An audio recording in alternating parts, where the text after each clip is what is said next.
श्रीकृष्ण जन्माष्टमीला आपल्याला काही गोष्टी आपल्या घरात आणायच्या आहेत की जेणेकरून आपल्या घरातील निगेटिव्ह ऊर्जा बाहेर जाऊन घरात सकारात्मक वातावरण राहण्यासाठी ह्या गोष्टी आपल्याला लागणार आहेत। त्यानंतरला जे काही तुमच्या नवरा बायकोमधील वादविवाद होत असतील किंवा काही गोष्टीवरून पटत नसेल नवरा बायकोमध्ये किंवा मुलांना वारंवार नजर दोष लागत आहे, घरात एखादी गोष्ट किंवा घडली किंवा एखादी व्यक्ती येऊन गेल्यानंतर आपल्या घरात वारंवार वादविवाद होत आहेत, तर यासाठी आपल्याला काही गोष्टी घरात आणायच्या आहेत।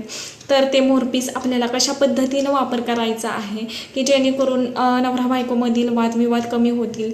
बाळकृष्णाची मूर्ती आपल्या घरी आणायची आहे, राधाकृष्णाची मूर्ती आपल्याला घरी आणायची आहे आणि गाय वासराची मूर्तीसुद्धा आपल्या घरात असणं तेवढंच गरजेचं आहे।